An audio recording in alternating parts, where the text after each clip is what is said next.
Creatinine এক প্রকার বর্জ্য পদার্থ যা পেশির ব্যবহারে উৎপন্ন হয়। অতিরিক্ত পরিমাণে প্রোটিন খেলেও ক্রিয়েটিনিন তৈরি হয়। রক্তে যদি ক্রিয়েটিনিনের মাত্রা বেশি থাকে তবে সতর্ক হতেই হবে। কিডনি স্বাভাবিকভাবে কাজ করা বন্ধ করে দিলে রক্তে ক্রিয়েটিনিনের মাত্রা বেড়ে যেতে পারে। কিডনিতে সংক্রমণ হলেও রক্তে ক্রিয়েটিনিন বেড়ে যেতে পারে। পাশাপাশি নন স্টেরয়েডাল অ্যান্টি ইনফ্ল্যামেটরি এমন কিছু ওষুধ রয়েছে যেগুলির পার্শ্ব প্রতিক্রিয়ায় অনেক সময় ক্রিয়েটিনিন বেড়ে যায়। একাধিক গবেষণায় দেখা গিয়েছে এই ঘরোয়া কয়েকটি পদ্ধতিতে ক্রিয়েটিনিনের মাত্রা কমিয়ে ফেলা যায়। চলুন তাহলে সেগুলি কি কি তা জেনে নেওয়া যাক। কম পরিমাণে প্রোটিন খান। গবেষণায় দেখা গিয়েছে বেশি প্রোটিন খেলে ক্রিয়েটিনিন বেড়ে যায়। বিশেষ করে রান্না করা রেড মিট ক্রিয়েটিনিনের মাত্রা বাড়িয়ে দেয়। রান্নায় ব্যবহৃত তাপ মাংসে থাকা ক্রিয়েটিনকে ক্রিয়েটিনিনে পরিণত করে।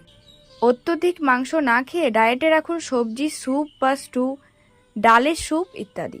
বেশি পরিমাণে ফাইবার খান। গবেষণায় দেখা গিয়েছে ফাইবার বেশি খেলে রক্তে ক্রিয়েটিনিনের মাত্রা কমে। তাই বেশি করে ফল, সবজি, দানাশস্য ইত্যাদি খান। কতটা জল খাবেন? ডিহাইড্রেশনের ফলে ক্রিয়েটিনিন বেড়ে যায়। এদিকে যাদের কিডনির অসুখ রয়েছে তাদের কিন্তু জল মেপে খেতে হবে।